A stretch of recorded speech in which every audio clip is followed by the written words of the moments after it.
അമേരിക്കയുടെ ഭാഗത്തു നിന്ന് തുടർച്ചയായി 13 രാത്രികളിൽ അതിശക്തമായ ആക്രമണം നേരിട്ട ഇറാനിൽ ഇന്ന് വെളുപ്പിന് ഒരു ആക്രമണവും ഉണ്ടായിട്ടില്ല എന്നുള്ള റിപ്പോർട്ടാണ് ഇതുവരെ ലഭിച്ചിരിക്കുന്നത്. എന്നാൽ ഹോർമൂസ് കടലിടുക്കിൻ്റെ ഭാഗത്ത് ഇറാൻ വോട്ടേഴ്സിൻ്റെ അടുത്തുകൂടി കടന്നു പോവുകയായിരുന്ന ഒരു മൊസാംബിക് പതാക പതിച്ച കപ്പലിന് മേൽ അമേരിക്കൻ സേന ശക്തമായ ആക്രമണം നടത്തിയെന്നും ആ കപ്പലിലുണ്ടായിരുന്ന 28 ഇന്ത്യൻ ക്രൂ അംഗങ്ങളെ ഇറാൻ കോസ്റ്റ് ഗാർഡ് പോയിട്ട് രക്ഷപ്പെടുത്തിയെടുത്തെന്നും റിപ്പോർട്ടുകൾ പറയുകയാണ്. ഇന്ത്യയിലെ ഇറാൻ്റെ അംബാസഡറും ഇക്കാര്യം ശരിവെച്ചുകൊണ്ട് പ്രസ്താവന പുറപ്പെടുവിച്ചിട്ടുണ്ട്. ഇറാൻ്റെ കടൽ ഭാഗത്തേക്ക് ഈ LPG ടാങ്കർ കടന്ന ഉടൻ തന്നെ അമേരിക്കൻ സേനയുടെ ആക്രമണം ഉണ്ടായെന്നും ഉടൻ തന്നെ കോസ്റ്റ് ഗാർഡിന് വിവരം കൊടുക്കുന്ന ആ സിഗ്നൽ പോയെന്നും കോസ്റ്റ് ഗാർഡ് പോയി രക്ഷപ്പെടുത്തിയെടുത്തു, എല്ലാവരും സുരക്ഷിതരാണ് എന്നുമാണ് ഒടുവിൽ കിട്ടിയിരിക്കുന്ന വിവരം.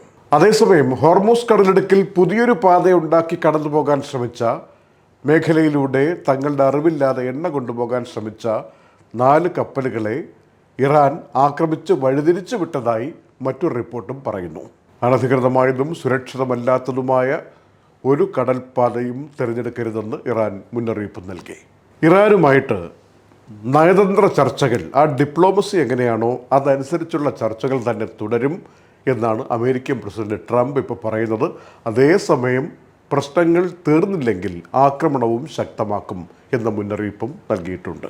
കഴിഞ്ഞ കുറേ ആഴ്ചകളായി മുടങ്ങിക്കിടന്നിരുന്ന വാഷിങ്ടൺ വൈറ്റ് ഹൗസ് ഒരു പ്രസ് ഡിന്നർ ഉണ്ടല്ലോ, നേരത്തെ ഒരു ആക്രമണ ശ്രമത്തെ തുടർന്ന് മാറ്റിവെച്ച ഡിന്നർ, അതിൽ ഇന്നലെ രാത്രി അമേരിക്കൻ പ്രസിഡന്റ് ആ ഒരു ഡിന്നർ സംഘടിപ്പിച്ചുകൊണ്ട് പ്രസംഗിക്കവേ അദ്ദേഹം തമാശ മട്ടിൽ പറഞ്ഞിരിക്കുന്ന കാര്യങ്ങൾ ലോകം മുഴുവനും ചർച്ചയായിരിക്കുകയാണ്.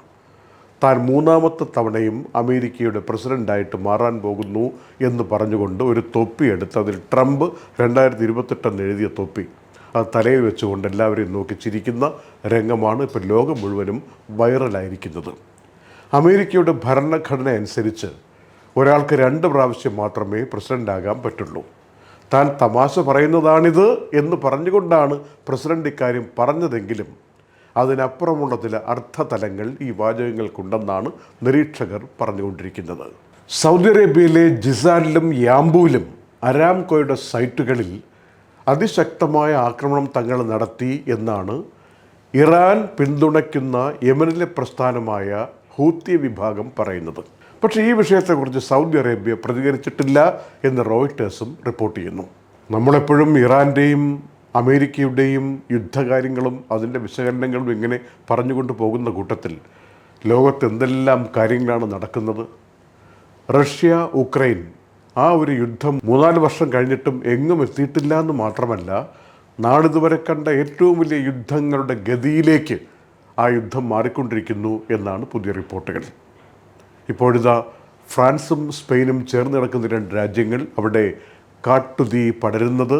2.5 ലക്ഷം ആളുകളെയാണ് സ്പെയിനിൽ നിന്ന് മാത്രം ഇവാക്യുവേറ്റ് ചെയ്ത് മറ്റ് പ്രദേശങ്ങളിലേക്ക് കൊണ്ടുപോയിക്കൊണ്ടിരിക്കുന്നത്.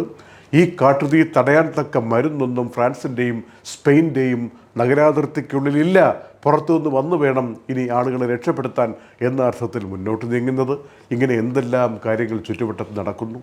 സ്വതന്ത്ര ഇന്ത്യയുടെ ചരിത്രത്തിലെ ഏറ്റവും ശക്തമായ വിദ്യാർത്ഥി യുവജന പ്രസ്ഥാനങ്ങൾ നടത്തിയ സമരം മറ്റൊരു ഘട്ടത്തിൽ എത്തി നിൽക്കുന്ന ദിവസം കൂടിയായി ഈ ജൂലൈ 25 മാറുകയാണ്. നീറ്റ് പരീക്ഷയുടെ പേരിൽ വിദ്യാഭ്യാസ മന്ത്രി ധാർമ്മിക ഉത്തരവാദിത്വം ഏറ്റെടുത്ത് രാജിവെക്കുക തന്നെ വേണം എന്ന ആവശ്യം ഏതായാലും ഇന്ന് അംഗീകരിക്കപ്പെട്ടു. ധർമ്മേന്ദ്ര പ്രധാൻ എന്ന വിദ്യാഭ്യാസ മന്ത്രി രാജിവെച്ചു, പ്രസിഡന്റ് രാജി സ്വീകരിച്ചു. കർണാടകത്തിൽ നിന്ന്, പ്രത്യേകിച്ച് കർണാടകത്തിലെ ധാർവാഡിൽ നിന്ന് 5 തവണ MP ആയിരിക്കുന്ന പ്രഹ്ലാദ് ജോഷി ഇപ്പോഴത്തെ പുതിയ വിദ്യാഭ്യാസ മന്ത്രിയായി അദ്ദേഹത്തിൻ്റെ പേര് പരിഗണിച്ചിരിക്കുന്നു എന്ന അറിയിപ്പും വന്നിരിക്കുകയാണ്. ക്ലീൻ എനർജി എന്ന മുദ്രാവാക്യം ഉയർത്തിക്കൊണ്ട് 0 എമിഷനിലൂടെ രാജ്യത്തെ കൊണ്ടുപോകണമെന്ന് ആഗ്രഹിച്ചുകൊണ്ട് മുന്നോട്ട് വന്ന് ധാരാളം പ്രവർത്തനം കാഴ്ചവെച്ച പ്രഹ്ലാദ് ജോഷിയാണ് ഇനിയിപ്പോൾ ഇന്ത്യയുടെ വിദ്യാഭ്യാസ മന്ത്രിയായി വരാൻ പോകുന്നത്. Night updates supported by ELL Properties, Explore Education, Impulse Warehouse, Kalyan Jewelers, Lulu Supermarket, Hypermarket and Department Store, Fira Foods, Al Nasood Cargo, Gold Star Rent-A-Car, Dr. Rasina's Ayurvedic Clinic, Iron Gold and Diamonds, Choco World, Partha Signature Abu Shagara Sharjah, ABC Cargo and Courier, Hashim Hypermarket.